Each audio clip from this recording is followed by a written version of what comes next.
That is the truth. At hindi po yun mangyayari kung walang blazing the false the Honorable Commissioner. Dahil bingi-bingihan pero nandoon sa likod ang kanyang kolektor. Hindi akin yan. Kanila yan. Pag ang legal tumanggi, Your Honor, ipapuputol ko yung ulo ko pag nagdesisyon sila na walang lagay. I have a few questions directed to Mr. Jimmy Guban. Pero we have already seen po na through the interpellations of the Honorable Jinky Luistro at saka kay Honorable Rog na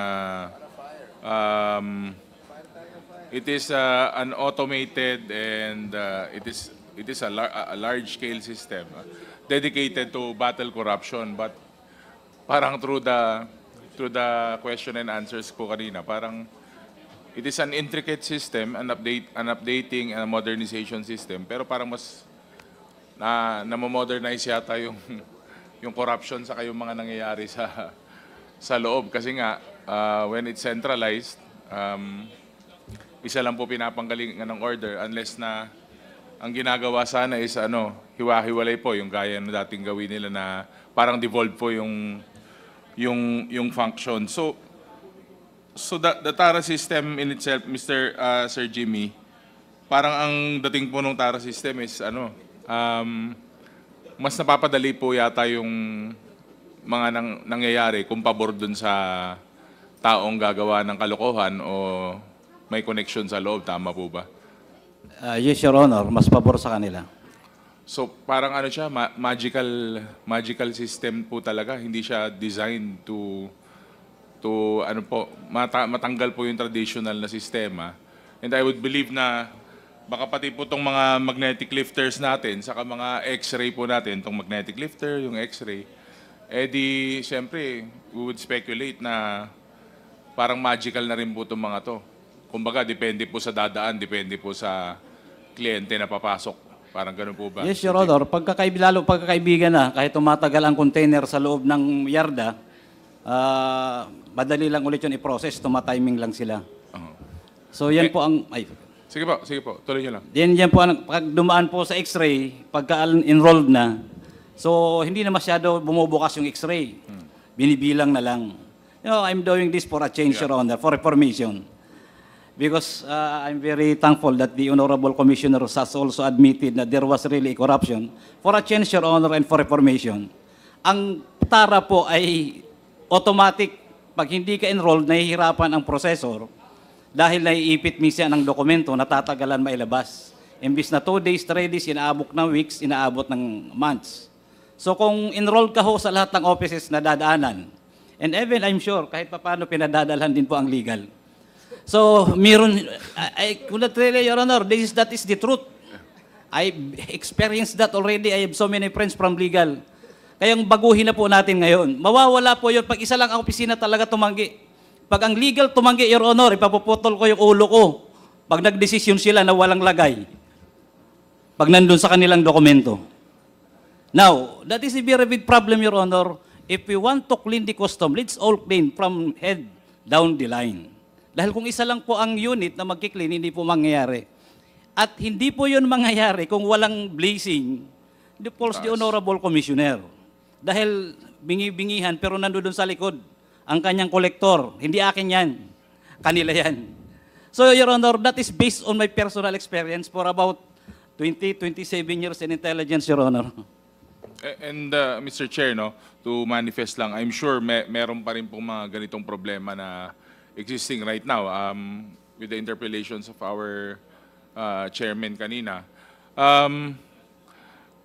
Sir Jimmy, would it be safe to assume na kung wala po kayo dun sa sistema na yon, sa TARA system na yon, ibig sabihin automatic listado na kayo na madidelis, yung mga part na kayo ng mga smuggler, if you're not willing to cooperate and be part of that so-called intricate na system po?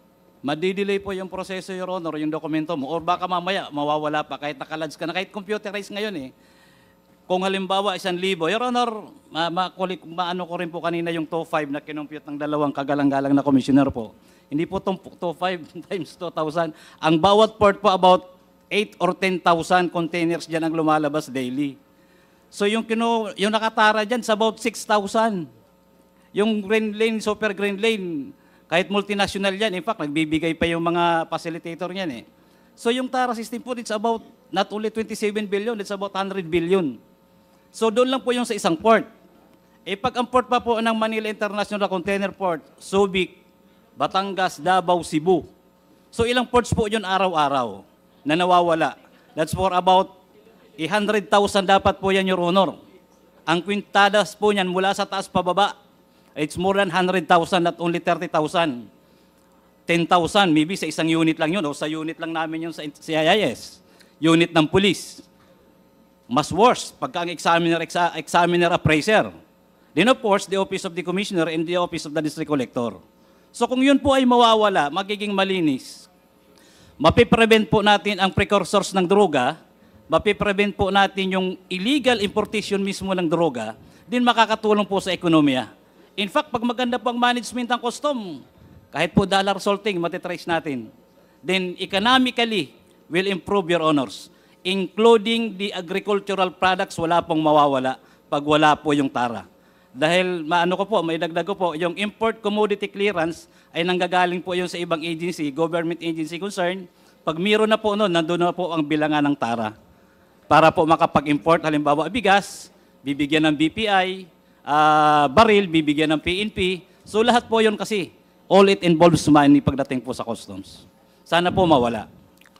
Yung nga po, Mr. Che, no, we can clearly see na dito po lifeblood po kasi parang part of the big lifeblood of our economy, itong mga ports natin, saka yung mga pumapasok, saka lumalabas. No? And Sir Jimmy, talagang based sa mga nasabi niyo po, no, talagang maniniwala ka talaga na did modernization help or hanggat may mga kamay po dyan sa likod na pumipindot ng go signal, kahit anong klase pong sistema, kaya mong palusutan dito sa ating mga ports, saka sa ating customs. Tama po ba yun, Sir Jimmy? Would you agree? Yes, Your Honor. Pero nakakapag-abot lang tayo ng international standard. Pero yung corruption po, hindi po nalilisen because of that modernization. Ang kailangan po doon, hindi malaman ng examiner at saka ng empleyado kung kanino yung kargamento. Hindi po ma-identify ang container na ito kay Juan de la Cruz. Ang kailangan po doon yung accreditation, yung account management office. Yung office na yon ay dapat po sigurado na yung mga incorporator, no, SEC-registered company ay siguradong tama, hindi po bogus. Kasi wala pong makakasuhan dahil from amo, napaka-importante, doon pa lang po ay bogus na yung mga tao. So lahat po ng dokumento, kung yun ay itatama yung warehouse, itatama po yung address, wala pong makakalusot na smuggling. Ngayon, pagdating po sa import permit, manggagaling po yun kung saan concerned agency.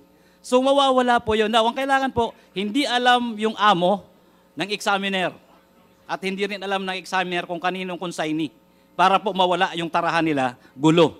Then at the same time, Your Honor, the examiner must be reassigned 2 or 3 months from the Port of Manila to Port of Batangas and the other ports para hindi po ma-identify kung anong produkto ang meron doon. Your Honor, there must also be a pre-inspection coming from the port of origin. Kasi hindi naman po yan makakalusot eh. Doon po sa bill of lading, yan ang kontrata ng importer, exporter.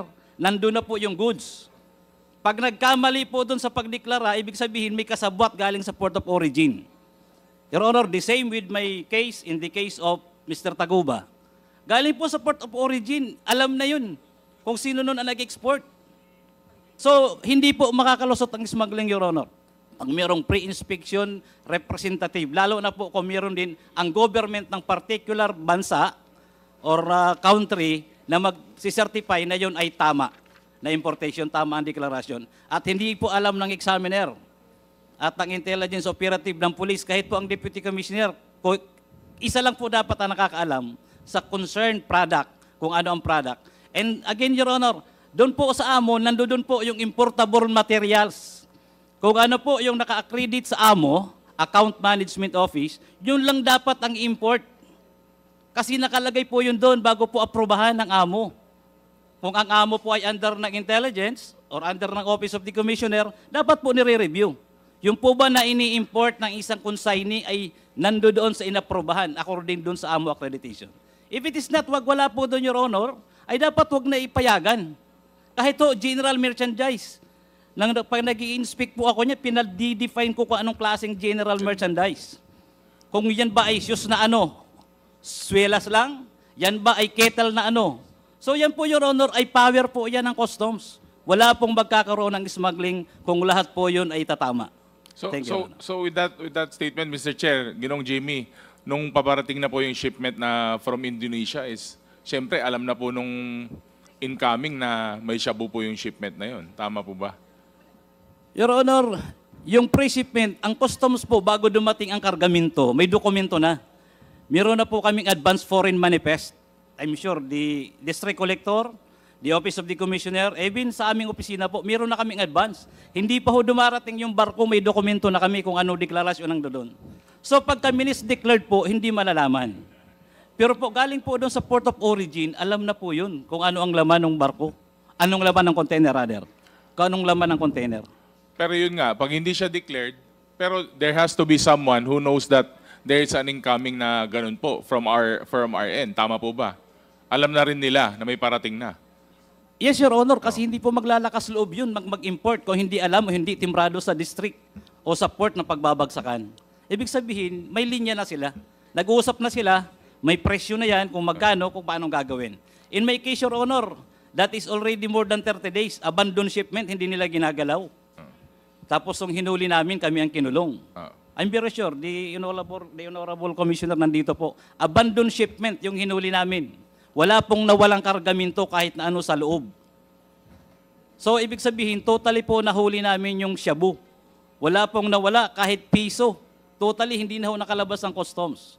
So, ibig sabihin, may kasabot na yun doon sa district office or port na pagbabagsakan kung sino ang magtuturuawi ng kargamento na yon, anong oras, anong gabi, or kaya ipaparalyze yung computer para mailabas po yung illegal na droga. Gagana na yung Brownout. Tara, yung Magic Lifter, saka yung mga Yes. Magic X-ray, no? Yes, Your Sir Honor. Jimmy. Opo. Mr. Chair, for a few questions na lang po.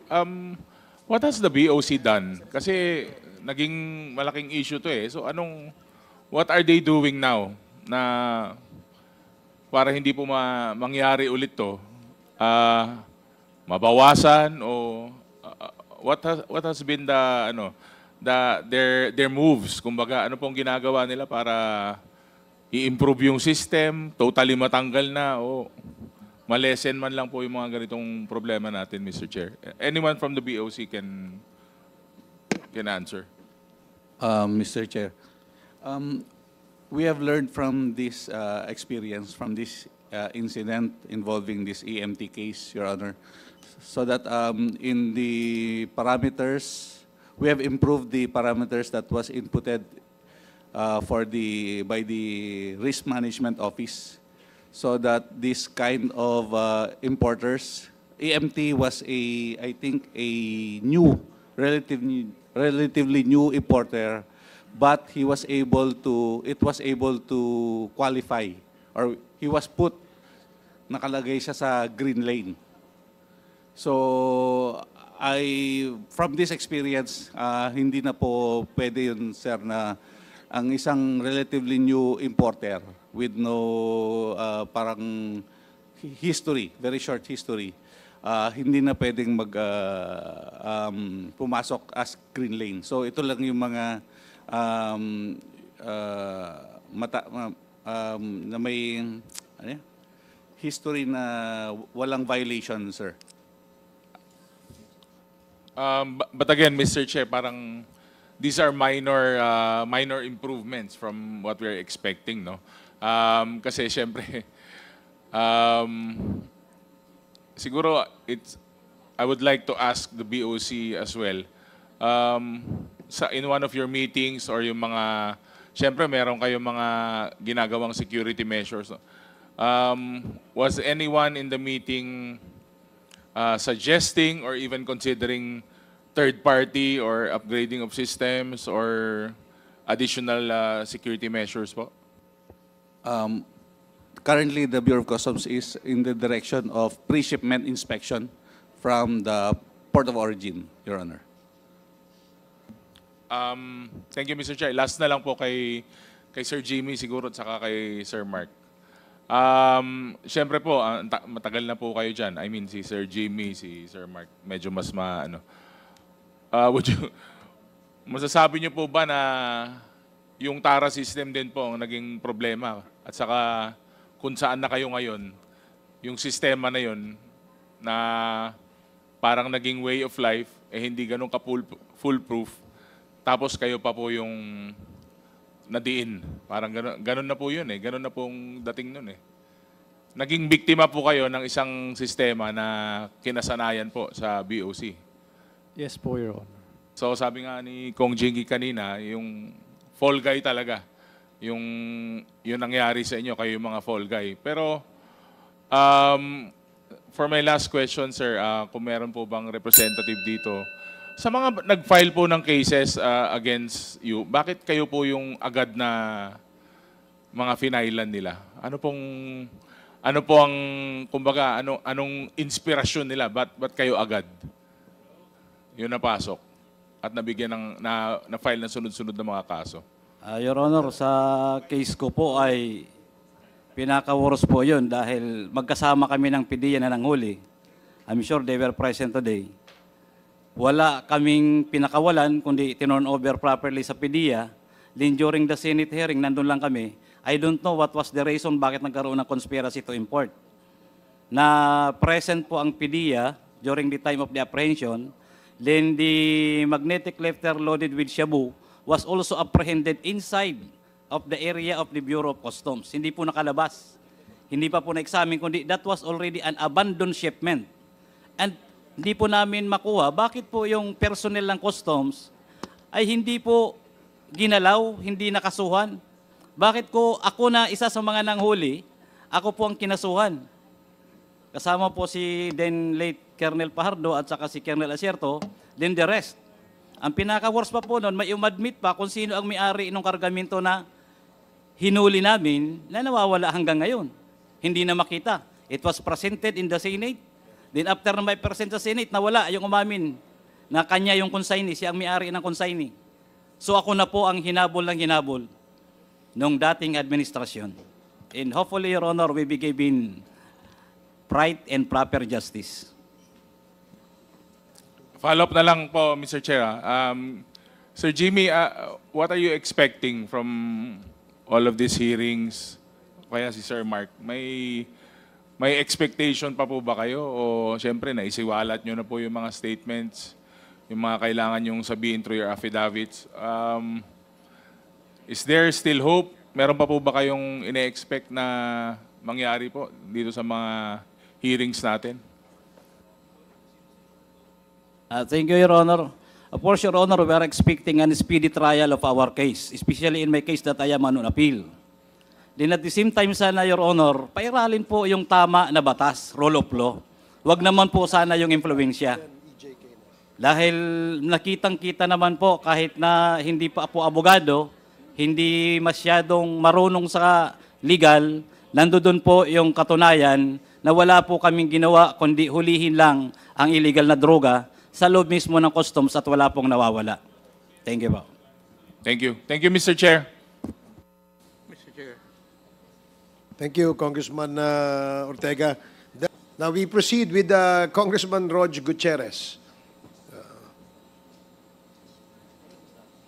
You have 10 minutes. Thank you, Mr. Chair. Mr. Chair, kanina na tanong na rin naman po ni our fellow colleagues here, including si Congressman Luistro, most of the questions that we had, mostly we wanted to focus on yung TARA system, and nabanggit naman ni Mr. Mark Taguba as confirmed by Commissioner Faldon.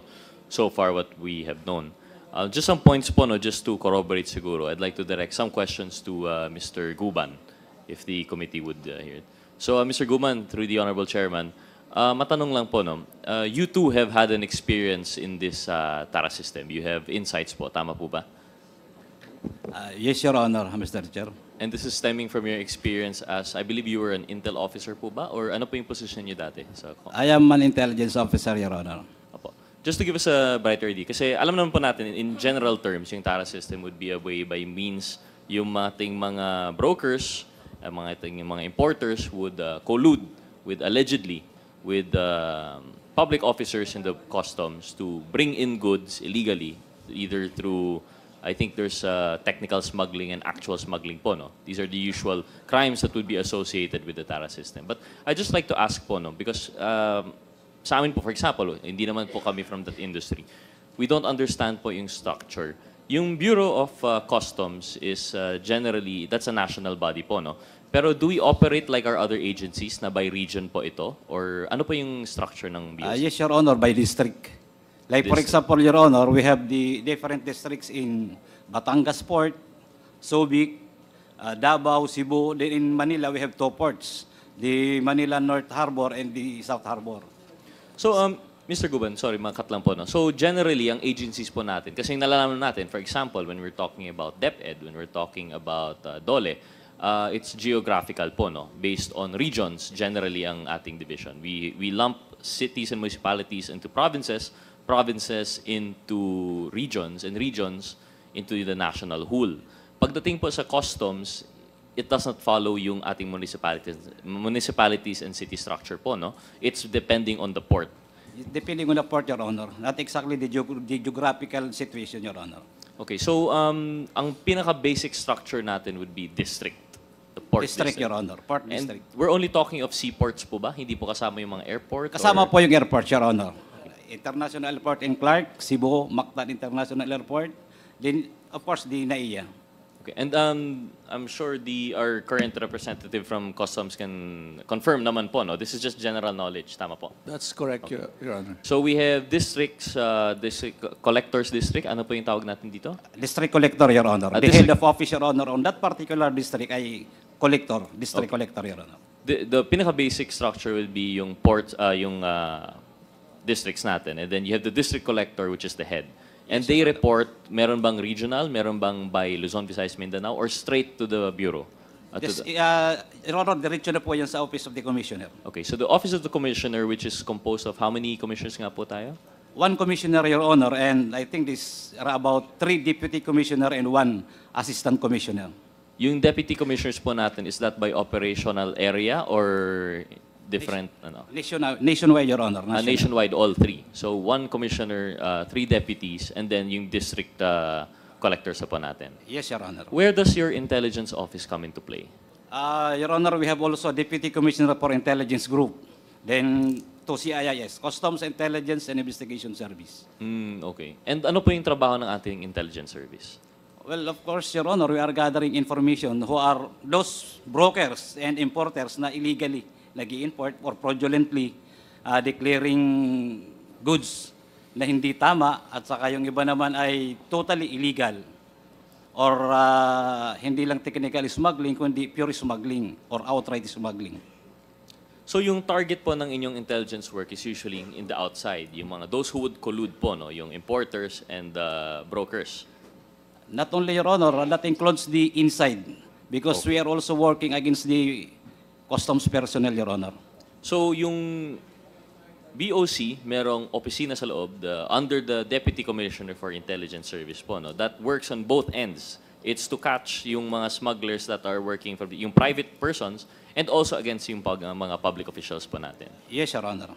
And nabanggit po kanina nung ating legal officer po, no? Of course, the legal office would be more on the in the name legal side po, no? Pero sabi niya, tama po ba, Mr. Legal Officer of the BOC, na you mentioned wala kayong administrative case that you're aware of regarding yung TARA system? Yes, Your Honor. Even in the Sandigan, wala po tayong mga cases that you're not aware of, mga cases filed against Bureau of Customs? I have a case which was, I think it's entrapment, Your Honor. It was conducted by NBI. But the case was dismissed by the Regional Trial Court and pending admin case. And these were yung cases po regarding yung smuggling po talaga. The entrapment was in relation to Tara particularly. It's a, well, I don't know if I can discuss the circumstances, but it was a kind of a entrapment of a drop-off of a sum of money. Okay, so it's in relation to graft and corruption within the BOC. So, which should be high related because of the field of BOC that would be in the customs industry. We're talking of how the graft is related to yung smuggling and technical smuggling, tama po. That would be the natural case because what other purpose would there be bribery po, no, in the BOC if not to smuggle? That's correct. So in a way, it's related. And sometimes po, we have related yung ating mga drugs cases, which is what brings us here to begin with. You mean to tell me, just to clarify po, no? So you are aware of yung mga drugs cases po natin? In particular, sir, itong EMT case, we have had a conviction on this case, Your Honor. So you've had a conviction in this case. And actually, part of the legal service is kayo po mismo ang nagpa-file ng mga kaso, no? This was filed by the legal service, correct? And yeah, this has been, we had obtained a conviction on this case, but still under appeal. I think 3 accused filed an appeal, and the other one filed a motion for reconsideration. It's now pending before the court, regional trial court, and the Court of Appeals. So like the legal service po, through the Honorable Chairman, like the intelligence service, I mean, ang legal service po is pointed outwards towards yung mga private persons, yung importers, yung brokers, and also inwards. You would also file cases po against your own. Tama po ba? Yes, sir. Yes, sir. So you mean to tell me po, just to confirm, in the case of Mr. Mark Taguba, in which supposedly yung sa EMT, yung with drugs are now related, and there was a mention of the TARA, you would still say na di nyo po alam na may TARA system? In the EMT case, Your Honor, it's a case of, I suppose it was a case of misdeclaration, and then it was discovered upon source outside of the Philippines, and information came in that a certain shipment contains drugs. So when they acted on that active intelligence, they were able to follow the shipment, and they were able to follow and go to the site or location and found the items, Your Honor, the 5 crates, metal crates containing this shabu, Your Honor. But of course, since you are following this case, the allegations by Mr. Taguba that there is TARA system, that's the first time you've heard of it in your tenure in the BOC. I've heard about the TARA system that was mentioned by Taguba during the Senate inquiry on the matter. I believe I can remember that it was published, it was aired live, Your Honor. Thank you. I'll come back to that na po, no? Or perhaps in the next hearing when hopefully si Commissioner will join us because we want to take the input rin po of the BOC itself. But okay, we'll go back po siguro to Mr. Guban, please. With the Pardon, sir? indulgence of Chairman Acop. Mr. Guban, so going back to the question po, no, I just wanted to confirm kasi po with legal, yung ano yung organizational structure po nila. And like the intelligence service, they focus both on the outside and inside the BOC. And sa inyo naman po, intelligence service, and you were serving under, is this directly under the Deputy Commissioner for Intelligence? The CIS Director, Your Honor. Kami CIS, mga personnel po, Director po ang nakaka-under sa amin directly. And you operate nationwide po, or are you assigned per district? Per district also, Your Honors. So per district, saan ka na-assigned at your last post? During that time at the Port of Manila. Port of Your Manila, Honor. which is the biggest? One among the biggest, Your One Honor. amongst the biggest. So from your, how many years nga po yun, sir, that you mentioned? Your service 17 years. Around 17 years of service in the BOC. In This BOC. was fully intelligence. Yes, Your Honor. And yung TARA system is nothing new to you. Your Honor, wala pa ako sa Customs. I was with Economic Intelligence and Investigation Bureau before I became an intelligence officer in the Customs. TARA system is already there. And it's always been the same, yung red lane, green lane, yellow lane. Before, Your Honor, wala pa yan, asikuda. I think that was during the time of Commissioner Paraino na nag-modernize, din pinalitan na lang selectivity system because of the computerization. So, I think pagkapatapos ni Commissioner Paraino, then the next commissioner, I think that was Commissioner Morales, unti-unti na po nag-modernize, digitalize na po ang custom. So, ginawa na po yung selectivity system. So, nagkaroon na po niya ng super green lane, green, yellow, red, orange. Well, Mr. Guban, through the Honorable Chairman, kasi nabanggit po earlier when it was being discovered, I think, by Congresswoman Luistro, very particular po no, yung pagbanggit ng TARA together with the expose of Mr. Taguba, na yung TARA po is in relation to the process, may green lane, yellow lane, red lane, and how it's able to ease the inflow of whether it's underdeclared or totally illegal po, no, na smuggled goods. Yun yung na-mention na process. But you mentioned time immemorial. So even before the process of red, green, yellow, even before digitalization, may TARA. What was the very concept of TARA? Kung ganun po. Your Honor, as if na mapabilis ang transaction para yung papel ay bumilis at hindi na masyado higpitan ng personnel. So that is almost the same, Your Honor, partnership. Hindi na examine ng 100%, maybe 10 or 20%. Then at the same time, wag na dumaan masyado sa x-ray. Saglit na lang, then okay na because of the TARA. Then that is also the time, Your Honor, na hindi mo na ngayon madidetect kung ano ang laman ng container, kung ano ang nasa loob. Kahit na anong indeklara nila, baliwala na po sa mga empleyado ng custom dahil connected or may TARA na. So may per container na. So whether or not the process was in relation to digital or mano-mano or kung ano man previous, merong TARA in the sense na there is influence being peddled to connect private persons to public officers to facilitate yung smuggling. Yun po yung basic na sinasabi. Yes, Your po Honor, ninyo. that is the very basic. But if I'm not mistaken, kayo po ba, Mr. Guban, or si Mr. Taguba, yung nag-mention na may central command? There was a central command, Your Honor, pero si Mr. Taguba, binanggit niya rin po yan. Nabanggit rin. But you are aware also the central. Can you Yes, that is- elucidate po, ano po yung central command that you're referring to? Well, I think, Your Honor, this started the central command from the time of Commissioner Paildon na kung naglagay silang lahat represented para mapabilis ang proseso.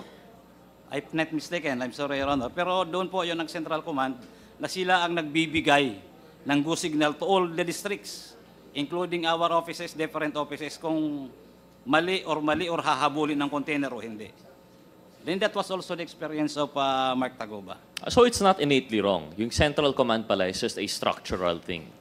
That was already part of the structure, Your Honor. Okay, it's a structural thing, but it's the exposure to TARA which lends it to The most abuse. expensive, Your Honor, because it will not be done. Ang TARA doon sa Central Command, if there is no clearance from the higher officer, they will never impose any single centavo there if those people within that command does not have an approval, Your Honor. And maybe just a quick confirmation from Commissioner Faildon that this is the same finding that you've had despite during your tenure? Yes, Your Honor. We created the Central Command to facilitate the processing of, that's one reason, the processing of, for trade facilitation. Number two is, because nalaman ko nga na mayroong TARA system. And every port have their own activity there. That's why the command system is the one who issues yung alert. And the representative of that command center is from the different, there are 6 deputy commissioners. So it's, hindi po siya 3, 6 po siya. So these are the experts, these are our technocrats who are homegrown there, understands the nitty-gritties of importation. They have representative in that command center. And this is headed by Deputy Commissioner Gambala at that time. This was also subject to some court litigation filed by some of the importers, but it was dismissed. In fact, it was also reinstated by one of the succeeding commissioner because it was really good. Kasi ang hirap, 38 ports, kanya-kanyang alert sila eh. We do not want to burden the importation of commodities. That's why the purpose of that CENCOM, Central Command, is to centralize the issuances of pag i-hold mo yung isang commodity. Kasi that is where the corruption starts. I-alert ka nila and then maglalagay ka para i-release. So we put that purposely to facilitate the trade. Nawala na yung kanya-kanya silang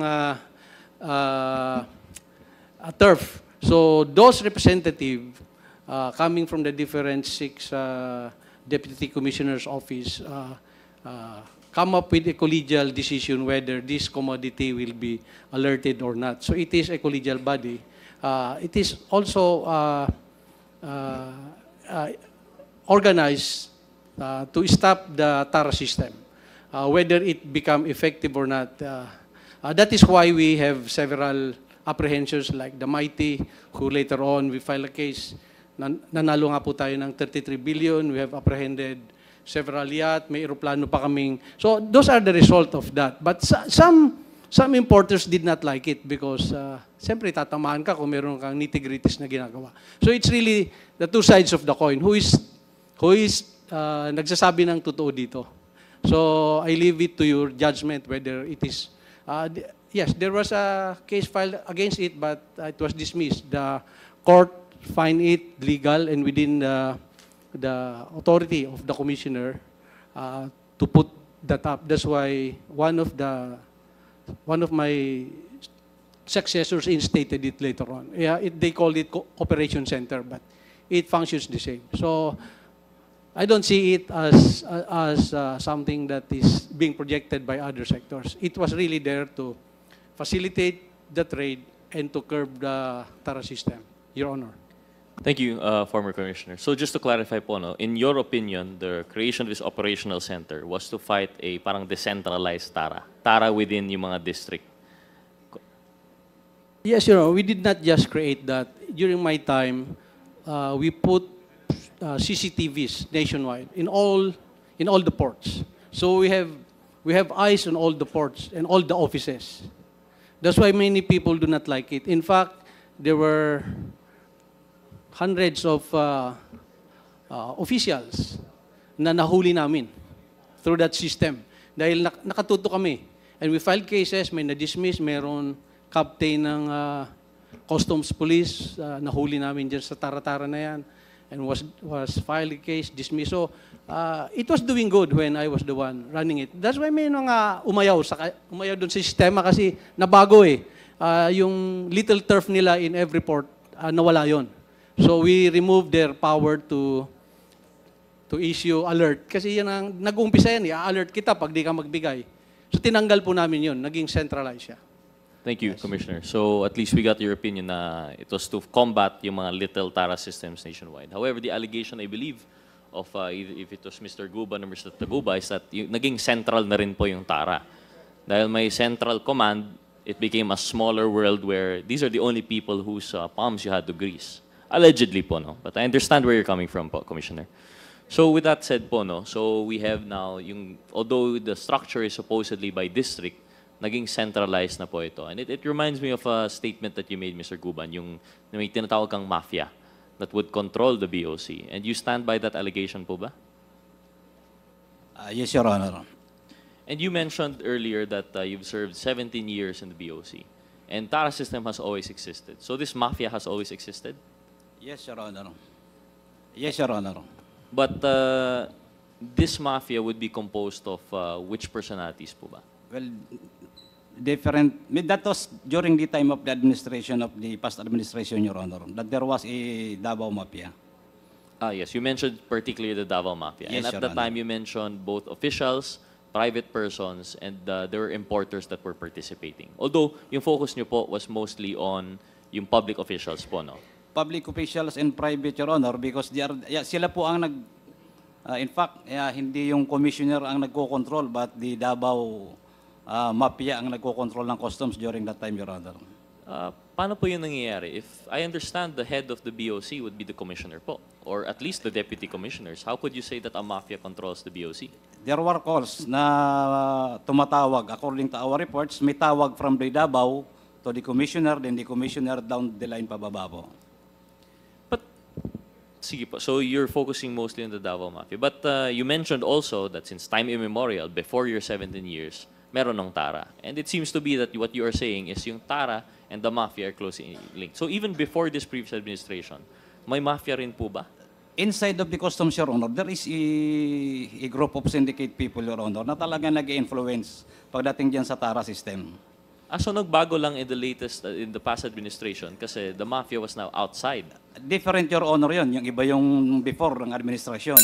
Ngayon naman, Your Honor, kung sino po ang nakalagay doon, from the commissioner down, hindi po mawawala ang TARA pag hindi inaaprobahan galing sa taas. But in either case, this is a case of influence peddling. Yes, Your Honor. Whether sa loob man, in the case of the mafia that existed prior to the last administration, or a hybrid in which public officers in the BOC and yung sa Davao Mafia, it's all about influence peddling to facilitate this smuggling. Yes, Your Honor. That is all about influence peddling. Siguro po, Mr. Chair, I'd have further questions for the BOC mismo. I'd like to reserve it siguro po for when Commissioner Rubio is here. So for now, I'd like to terminate. Thank you po, Mr. Guban. Thank you, Mr. Chair.